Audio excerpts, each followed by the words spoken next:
जनपद के अंदर 57 डिग्री कॉलेज है। 57, 90 में 2 हुआ करते थे, तब बलरामपुर एक था, आज 57 डिग्री कॉलेज केवल गोंडा के अंदर है। आर नगर के बच्चों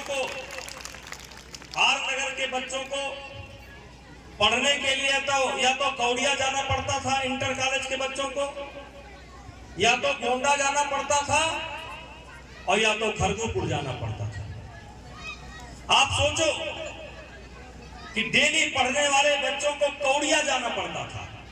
थोड़ा और शुरू कर भैया, हो सके तो मुशायरा की हो रहा, या तो गोंडा जाना पड़ता था और या तो खरगोपुर जाना पड़ता था। अभी मैं श्रवण शुक्ला जी से बात कर रहा था तो उन्होंने बताया कि 2 इंटर कॉलेज यहाँ पर हैं, एक इनका स्वयं का, एक पार्वती इंटर का। बच्चों, आप लोग बड़े भाग्यशाली हो कि आपको घर बैठे पढ़ाई की व्यवस्था हो रही है। ये व्यवस्था पहले नहीं थी। हम लोग इंटर कॉलेज में पढ़ते थे तब 5 किलोमीटर पैदल जाते थे, और कक्षा 8 के बाद साइकिल मिली थी, तब तक साइकिल नहीं मिली थी। और उस समय, आज हो सकता है आप कुछ नाश्ता करके आए हो, इधर भाई बंद कराओ, इधर यार बंद कराओ, ये सब इनको बंद कराओ यार। आप हो सकता है कुछ नाश्ता करके आए हो, लेकिन एक समय था जब हम लोग पढ़ते थे, सब बच्चों को नाश्ता नहीं मिलता था। शाम का खाना जो बचा होता था वही गर्म करके हम लोगों को दे दिया जाता था। और नाश्ते के लिए दोपहर में भूख लगे तो क्या करना है, मक्का ले जाते थे, जोधरी, और उसको इंटरवल में भुजा करके और उसी को चबा करके वो नाश्ता होता था, और फिर 5 किलोमीटर पैदल की यात्रा होती थी। आज स्थिति बदल गई, आज सब कुछ व्यवस्था अच्छी है। आपके माता पिता ने भी आपके कपड़े, आपके जूता, आपके चप्पल, आपके कलम, आपकी किताब अपनी क्षमता के अनुसार वो व्यवस्था करते हैं। स्वयं का कपड़ा उनका उतना अच्छा नहीं है।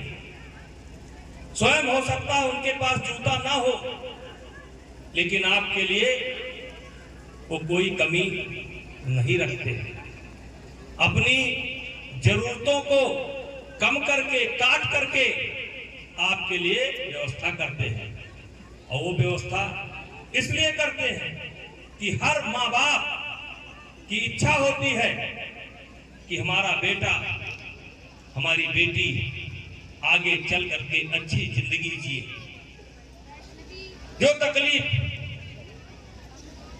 वो सह रहे हैं, वो चाहते हैं कि उन तकलीफों का सामना आपको ना करना पड़े। इसलिए मेरे बच्चों, क्योंकि मेरे कई जगह कार्यक्रम हैं, 16 जगह मुझे जाना है और ये दूसरी जगह है। 9 बजे मैं गाड़ी पर बैठा हूं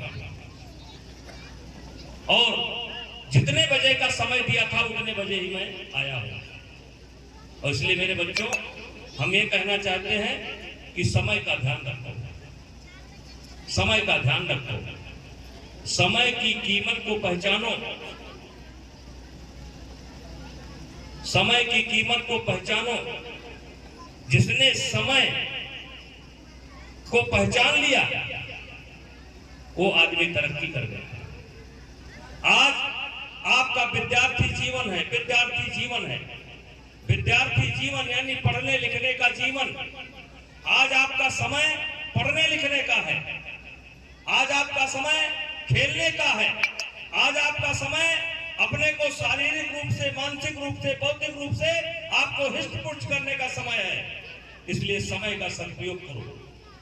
समय बीतने के बाद आप करना भी चाहो तो कुछ नहीं कर पाओगे।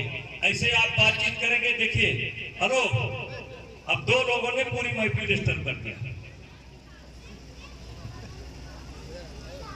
तो मेरे बच्चों, फिर कभी हम आपके बीच में आएंगे, शुक्ला जी बुलाएंगे तो आएंगे, और बैठ करके आप लोगों से बात करेंगे। लेकिन जाते जाते केवल इतना कहना चाहता हूं, ये आपके पढ़ाई लिखाई का समय है, तैयारी का समय है, जीवन की तैयारी। जितनी अच्छी तैयारी कर लोगे उतना अच्छा जीवन आपका होगा, और जितना इधर लापरवाही करोगे उतना खराब आगे आपका जीवन होगा। और इन्हीं शब्दों के साथ पुनः मैं क्षेत्रवासियों का, शुक्ला जी का, विद्यालय से जुड़े हुए सभी बच्चों का हम स्वागत करते हैं।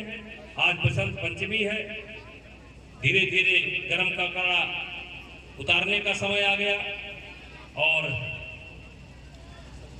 पेड़ पालो भी खिलने लगे, सरसों भी खिली हुई है, आने वाली फसल भी लहला रही है। तो उसी तरीके से हमें अपने आप को भी देखना है, नया संकल्प लेना है।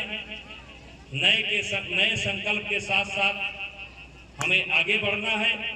और इन्हीं शब्दों के साथ पुनः मैं आप सभी लोगों को बसंत पंचमी की शुभकामना देता हूं। और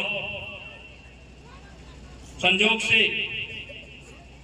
यहाँ इंटर कॉलेज खुल गया था, लेकिन कोई डिग्री कॉलेज नहीं था, कोई डिग्री कॉलेज नहीं था। और मैंने डिग्री कॉलेज खोला यहाँ पर, तो ये हुआ इस डिग्री कॉलेज का नाम क्या रखा जाए। तो इसके बारे में बड़ी एक कहावत है, कुकुर भुकवा।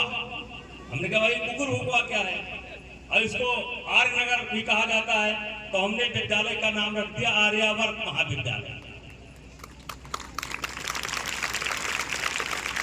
तो आप लोग पढ़ाई लिखाई करिए, आगे आइए। डिग्री सेक्शन के लिए आर्यावर्त महाविद्यालय आपके स्वागत के लिए तैयार है। और इन्हीं शब्दों के साथ पुनः मैं सभी को अपने तरफ से धन्यवाद और बधाई देता हूं, क्योंकि मेरे बहुत कार्यक्रम लगे हुए हैं, इसलिए मैं क्षमा चाहते हुए जाना चाहता हूं। बोलो भारत माता की, भारत माता की।